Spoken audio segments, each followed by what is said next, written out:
یو گایز، هاواریتون چطوره؟ به چنل سیتادل خوش اومدید. مهدی هستم. امروز که قراره دوباره شما رو ببرم به دنیای هری پاتر، یه دنیای عجیبی که بهش میگن کویدیچ چمپیون، که اگه کسایی که این سریال رو نگاه کرده باشن میدونن که این بازی چجوریه و چه کارهایی باید انجام بدن، و برای کسایی که نمیدونن قراره که بهتون توضیح بدم. پس بریم که تا آخر این ویدیو با همون همراه باشیم.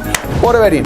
الان 1 سال گذشته که هاگوارتس لگاسی روانه بازار شد. بسیاری از افراد تنها یک مورد رو به عنوان ضعف اصلی این بازی مطرح کردند و اون هم چیزی نبود جز غیبت کویدیچ، ورزش خیالی که در بین طرفداران دنیای هری پاتر طرفداران بسیاری داره و نبودش در ساخته اولین سافت‌ور با نارضایتی قابل توجهی همراه شده.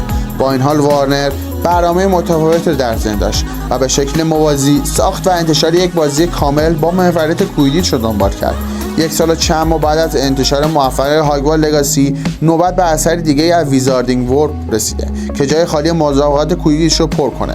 عنوان هری پاتر کویدیچ چمپیون اثری مجزاست که تمرکز اصلی خودش رو روی مسابقات کویدیچ گذاشته و عملا میشه اون رو در بین آثار ورزشی طبقه بندی کرد. بازی که هرچند در نگاه اول میتونه سرگرم کننده و جذاب باشه، اما آیا این قابلیت رو در اختیار داره که در طولانی مدت مخاطب‌ها رو درگیر خودش باقی نگه داره، یا تنها تجربه کوتاه مدتی که به سرعت فراموش میشه؟ برای رسیدن به پاسخ این سوال با بررسی سیتادل گیم از هری پاتر کویدیچ همراه باشید. کویدیچ چمپیون به طور خاص روی مسابقات کویدیچ تمرکز داره، ورزشی که در دنیای جادویی هری پاتر از اهمیت خاصی برخورداره. کویدیچ در کتاب‌ها و فیلم‌های هری پاتر همواره مورد توجه بوده و لحظات هیجان انگیز بسیاری به ارمغان آورده. در این بازی گیمرها میتونن در نقش بازیکنان کویدیچ وارد زمین بشن و مسابقه بدن. کنترل یکی از 4 موقعیت اصلی یعنی ضربه زدن، مدافع، گلزن و جوینده رو بر عهده بگیرن، در حالی که این بازی داستان مشخصی رو دنبال نمی‌کنه و بیشتر روی بخش چند نفره و رقابتی تمرکز داره، اما فضای اون به خوبی حس و حال دنیای هری پاتر رو القا می‌کنه. حضور در مکان‌های آشنایی مانند هاگوارتس و یا دیگر استادیوم‌های جادویی احساس نوستالژیک رو به مخاطب میده. سازندگان بازی در آنبروکن استودیو موفق شدن تا فضای نزدیک به چیزی که تا به حال از دنیای هری پاتر دیدیم رو در این بازی بازسازی کنن، موضوعی که به افزایش کیفیت بازی کمک بسزایی کرده. شما در هری پاتر کویدیچ چمپیون این فرصت دارید که چند دوره مسابقات مختلف از نمونه کوچکتر تا جام جهانی کویدیچ رو پشت سر بگذارید و با تعداد زیادی از شخصیت‌های آشنای ویزاردینگ ورلد ملاقات کنید. البته باید به این مسئله اشاره کرد که یکی از نقاط ضعف بازی در همین بخش خودش رو نمایان میکنه.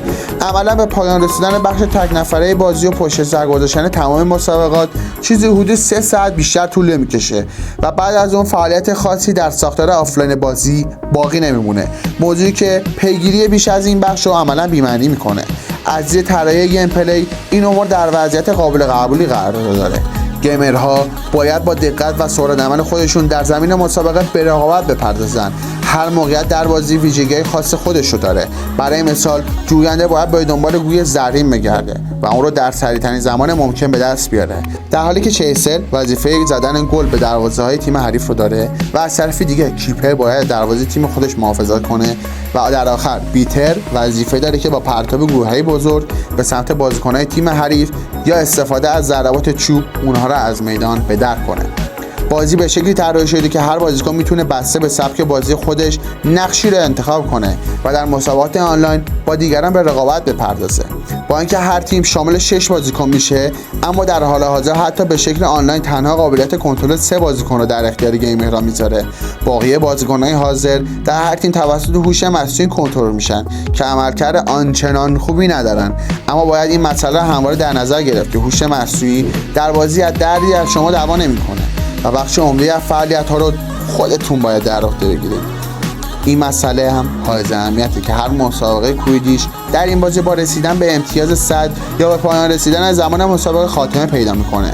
از طرف دیگه نقش جوینده یا سیکر در بازی به شکل خاصی تغییر کرده. در ساختار اصلی کویدیچ جوینده با در اختیار گرفتن گلدن اسنیچ مسابقه رو به نفع تیمش به پایان میرسونه. سازندگان هری پاتر کویدیچ چمپیون در این بخش با یه دوراهی واضح روبرو شده بود: پیروی کردن از قوانین اصلی دنیای هری پاتر و به خطر انداختن گیم پلی بازی که ممکنه در همون ثانیه‌های ابتدایی به پایان برسه و اونا اومدن یه چیزی رو تغییر دادن. با هر بار گرفتن گلدن اسنیچ شما 30 امتیاز میگیرید. این تغییرات شاید ممکن باشه با استقبال خوبی از طرف طرفداران سرسخت هری پاتر روبرو نشه، اما عملا میشه اون رو بخش جدایی ناپذیر از سلامت گیم پلی بازی دونست. با تمام این تفاصیل، سخت‌تر بودن وظیفه سیکر و آسان بودن فرآیند به ثمر رسوندن گل‌های 10 امتیازی یکی از کلیدترین نقش‌های کویدیچ رو تقریبا بی‌معنی کرد. با در نظر گرفتن تمام این مسائل، اما همچنان میشه با تجربه گیم پلی بازی سرگرم شد و لحظات خوبی رو تجربه کرد. هرچند این تجربه سرگرم کننده به واسطه نبوده، محتوای کافی تحت شعاع قرار گرفته و نمیتونه برای زمان طولانی گیمر رو درگیر خودش باقی نگه داره. هرچند این بازی رو به عنوان یه بازی لایف سرویس طبقه بندی نمیشه، اما سازندگان بازی حجم زیادی از آیتم‌های مربوط به شخصی سازی رو در بازی قرار دادن، بخشی که هدف اصلی اون اختصاص دادن زمان بیشتری به تجربه بازیه، اما عملا نتونسته موفقیتی در این زمینه به دست بیاره. تعداد زیادی آیتم‌های مختلف در بازی قرار گرفته، اما اکثریت اونا نقش ظاهری دارن و نمیتونن تاثیر روی تجربه کلی گیم پلی داشته باشن.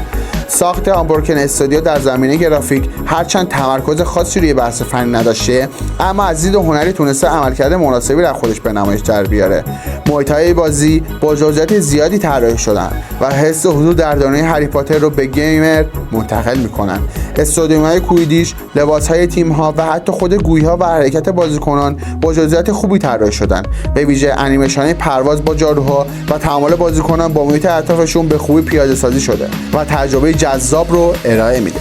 هری پاتر کویدیچ چمپیون یک تجربه هیجان انگیز برای طرفداران دنیای هری پاتر و علاقه‌مندان به سبک کویدیچه. این بازی با ارائه گیم پلی سریع، امکان بازی چند نفره و شخصی سازی شخصیت‌ها میتونه در ابتدای کار تبدیل به تجربه جذاب بشه.